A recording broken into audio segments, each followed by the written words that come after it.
Okay guys, welcome back to Let's Play Metroid Other M. In the last episode, we arrived back here after going to... So we were here not too long ago. We went all the way to Sector 0, and then we're told to come back here, but on our way we got a couple of items. So...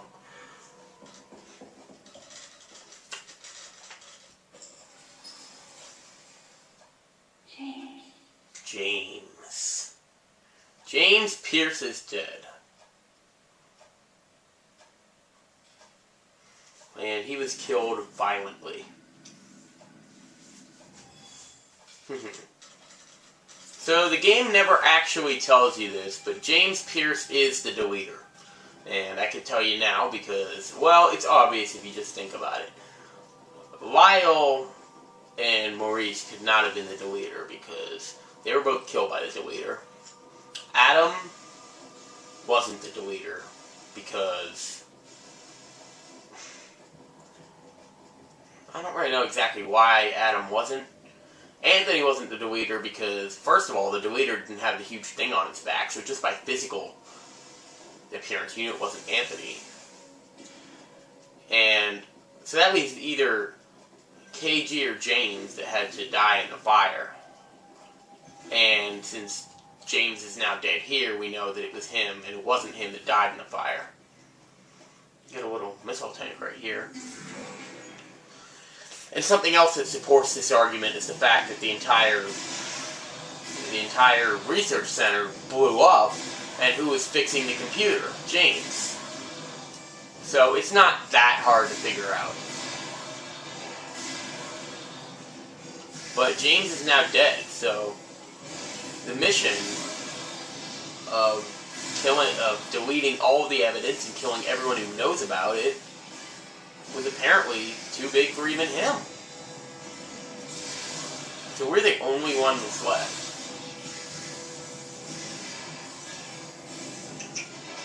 You know, who's we? I mean, it's just Samus. Well, actually, no.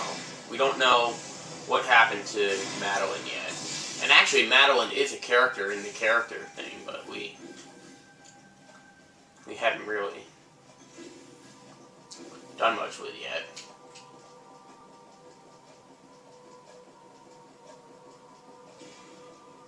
So that's all that was for? Well, no, the other door's now open. I don't really get how this place works, but I like it.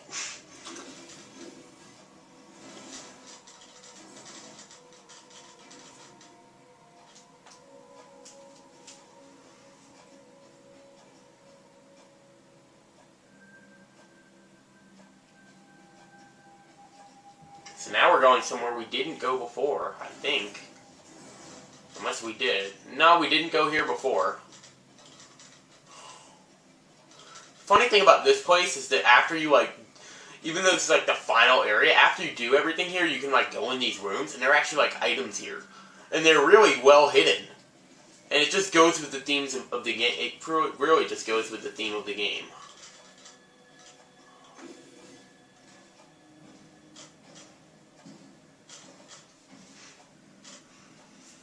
Well, who has green blood? Or green whatever. Whatever it is.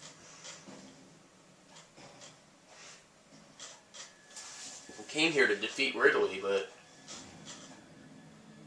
well, that's already done. But by no means are we off the hook. I mean...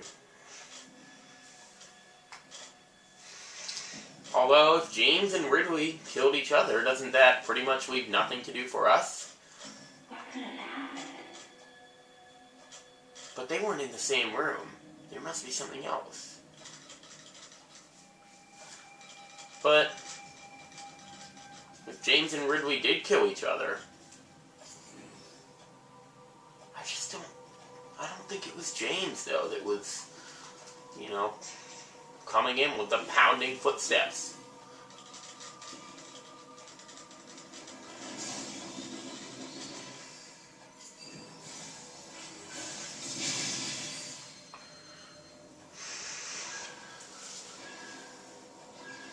this point, who knows what's going to be here.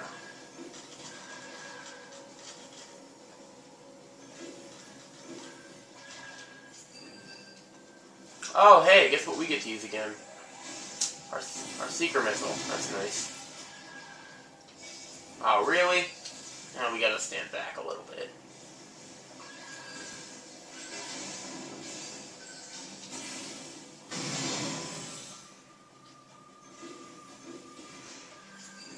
And once more.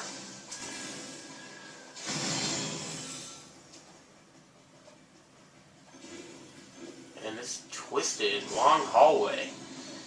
Well, at least we got a navigation booth for the slight, actually a full energy tank worth of damage we might have taken.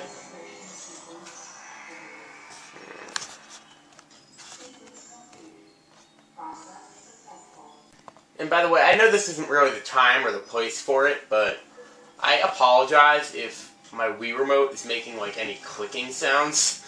Not my Wii remote, my actual Wii. Because like, it's something about the dual layer disc thing. So now we're in room MW. So like I sent it in to get fixed, but it didn't really work out. So here we have a bunch of tanks and a bunch of doors. And you can look in all the doors and you won't find anything until you get to this one. Well, Adam said there was a survivor.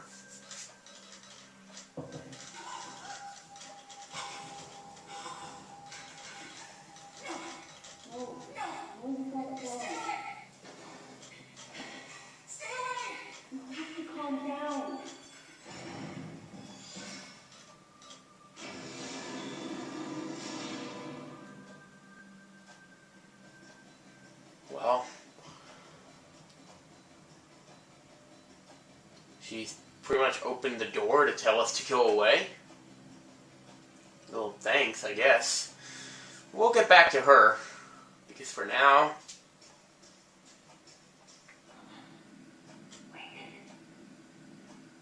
Wait, what? Whoa. I thought Adam destroyed all the Metroids. Maybe Adam was the deleter all along.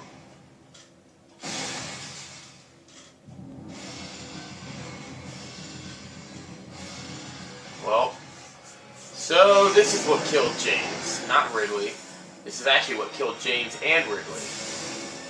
So if you're going to get all hyped up for a rematch against Ridley, instead we have this to face. This is the Metroid Queen.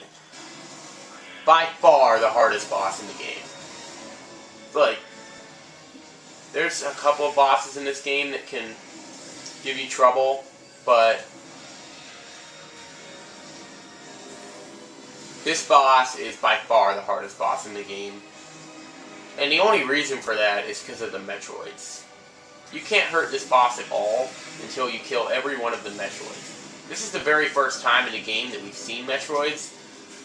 And, well, now you know why. The Metroids in this game are probably, they're just so tough. And the screw attack does hurt them sometimes. But this boss can take a while. So if you're looking for the old kind of defensive style boss battle that takes a while, well, this is it. And unfortunately, it's not like some of the other boss battles where it's impossible for you to take any damage. The Seeker Missile comes into more use here than it ever does and ever will. The Fusion Beam is also helpful, but yeah, when it does that, just bomb away.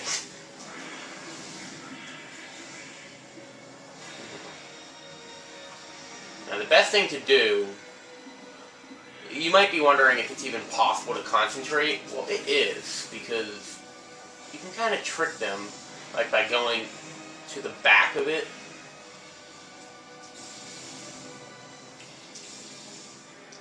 So, well, it seems like the Metroids are unlimited. They actually, believe me, they are limited. And this is why I really wish I could have gotten an extra energy tank. Now, by doing that, she actually will hurt her own Metroids, so it's mainly just about surviving for a while.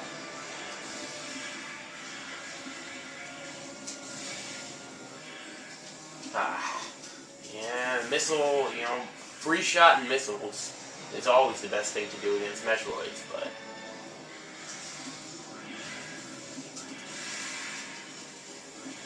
It's a little bit more difficult here. If you get it down to one... See, like, this is a situation where if you only had to beat one Metroid, it wouldn't be bad at all. But... And that's really the way it's always been about Metroids. It's just, when they swarm on you, it's bad. So if you can get all of them frozen... Oh, did I just kill all of them? Oh, please tell me I did. Oh my god, if I could ever do this boss of all bosses, I'm like, okay, we didn't kill all of them, but there's only 2 left. I mean, this is the only boss that really gave me trouble in my second playthrough.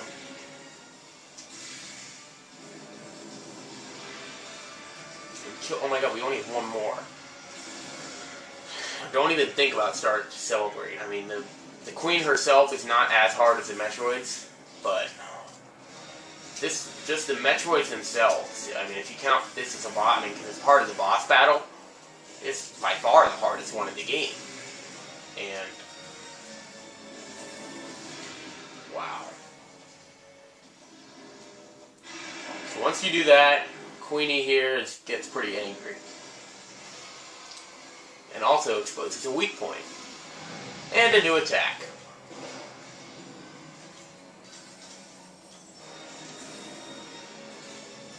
So, regular charge shots are actually probably the best thing to do here. I think. Maybe. They don't... Actually, no, they're not. Remember that purple glow? Remember the last time we saw that? It was against Ridley. Remember what we had to do? Well, it's the same thing here.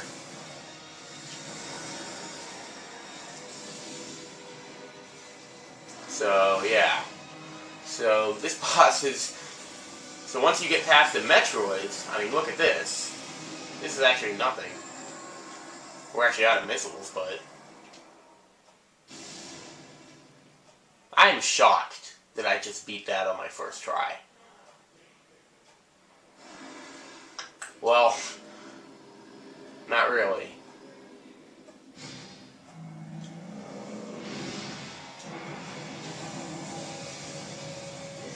Well, we beat it. Oh no, 30 seconds? That was our whole goal.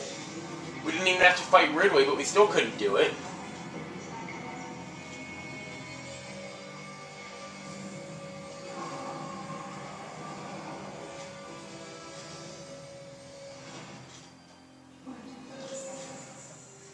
Once again, this isn't the time for flashbacks. Although I can see what she's thinking. She's thinking about all the people that, sacrificed their lives to save her.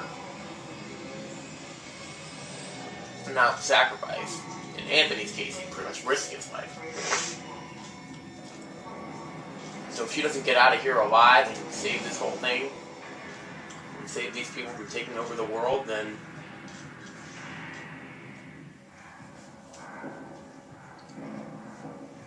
well, we failed everybody.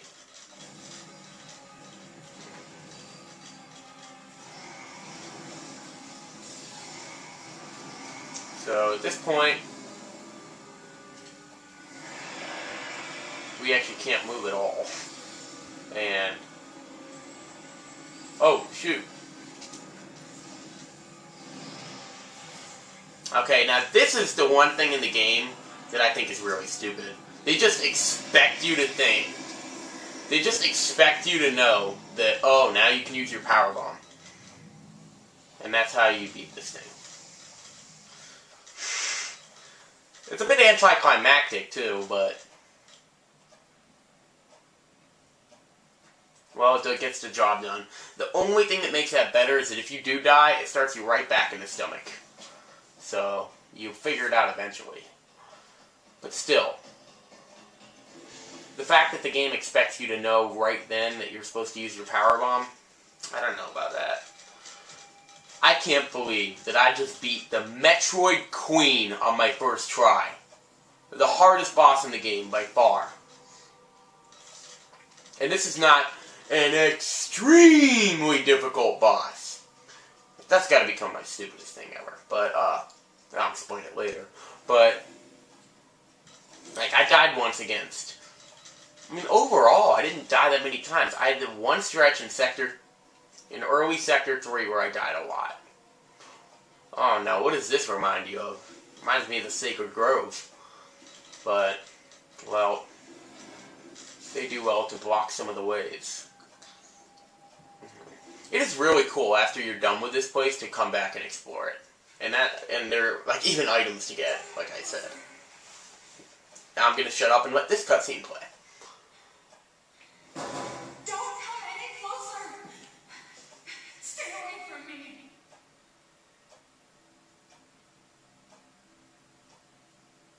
Easy.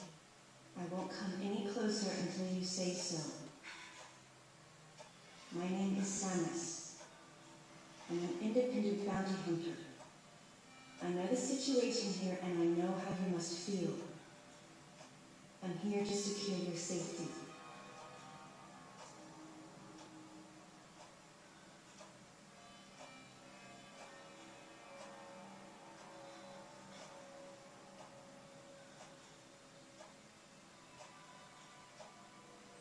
May I come closer?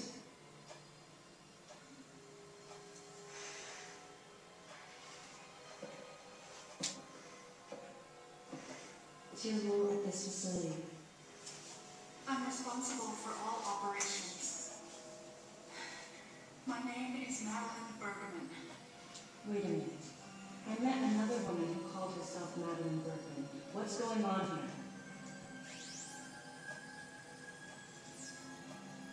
What you met was MB.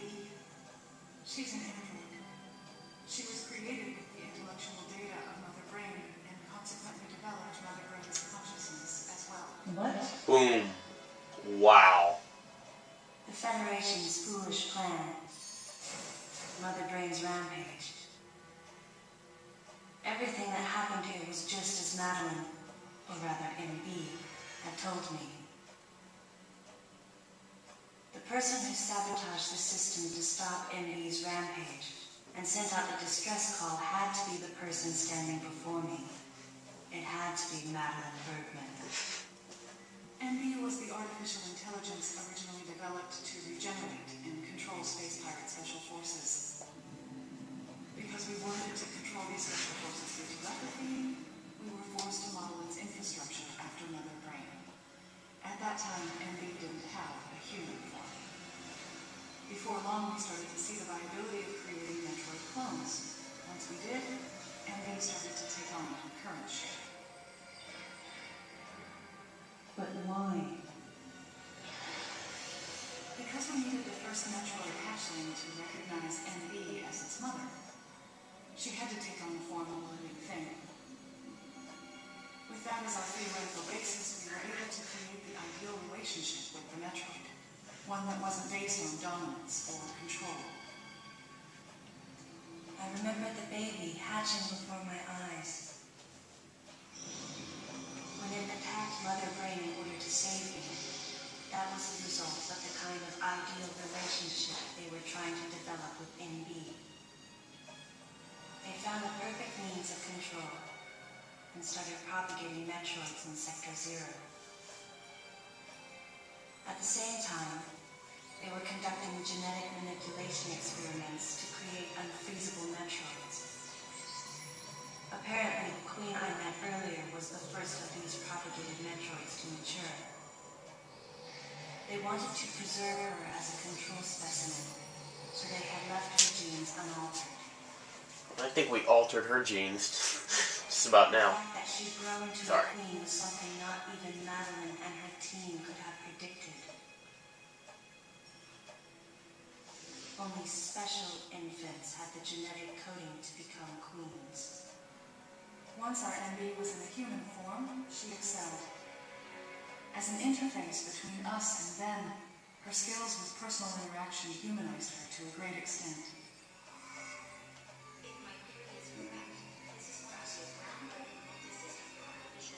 Her confidence was unwavering, and her ability to learn was greater than we'd expected. Then She developed emotions, then a nascent sense of herself.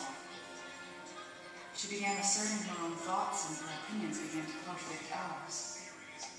It's quite typical for artificial intelligence to evolve as a result of self-analysis. However, there's no precedent for an AI like MB developing emotions. It's possible that her interactions with the Metroids brought it about, but we don't know for sure. The newly hatched infant took to her like his mother. And perhaps at that moment, NB began to develop a soul. It was all conjecture, but the idea wouldn't leave my mind. And that was when we decided to alter her AI program. A human-like existence, but one without feelings.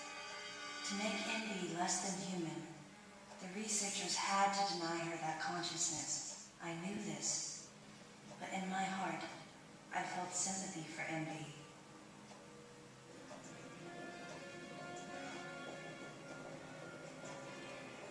On the day we were going to alter MB's program,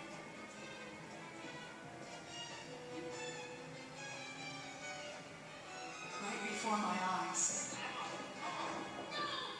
I watched her being restrained.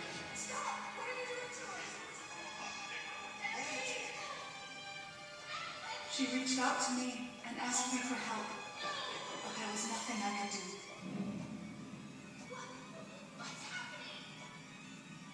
My presence that day caused a disturbing reaction in her.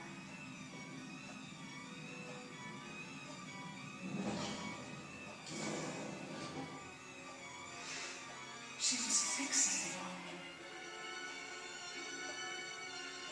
Madeline had taken to calling NB Melissa. She took the initials NB and told the AI they stood for Melissa Bergman. NB liked that name. It made it sound like Madeline was calling her her daughter.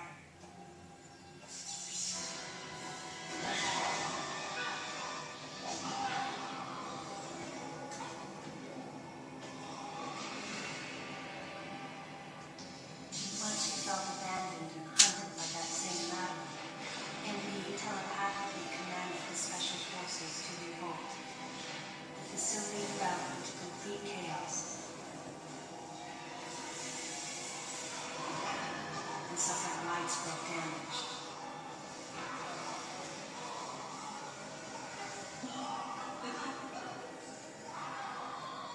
MB was trying to get revenge on the Federation Army, and on us.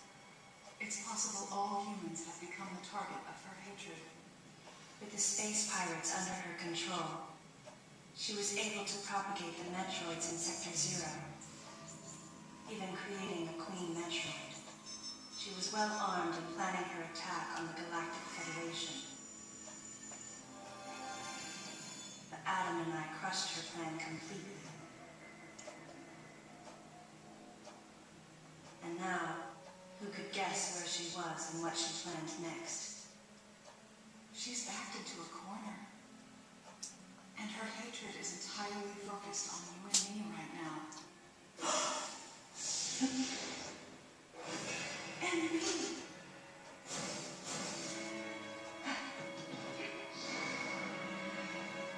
Wait, Andy, calm down. Please listen. Madeline, step back! We were wrong. It's all over. Madeline! I was not wrong. The humans were foolish, and I was forced to bring judgment on them. And yet, because of you, I failed. You must understand the weight of your crime. You must pay the price for what you've done. Please, Andy.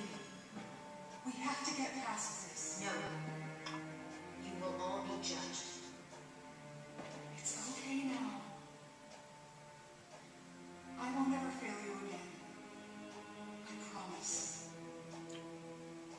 I'm so sorry.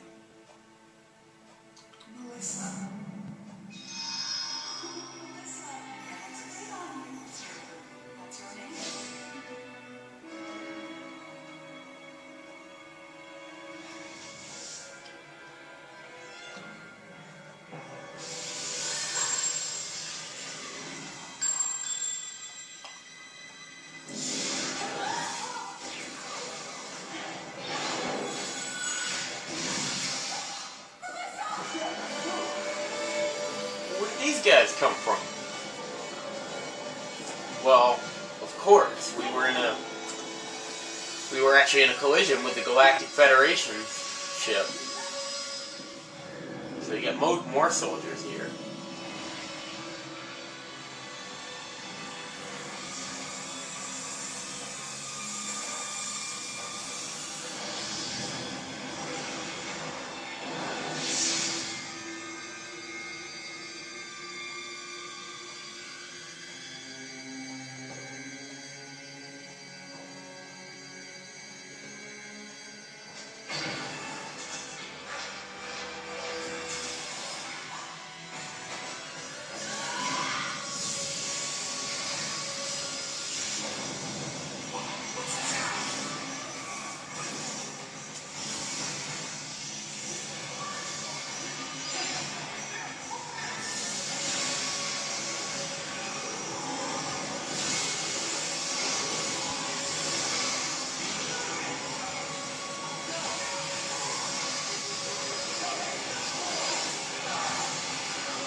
Okay, so this is technically, but not technically, that's actually the final boss battle or so. It's really anticlimactic because all you have to do is shoot all the guys in your way and then target MB.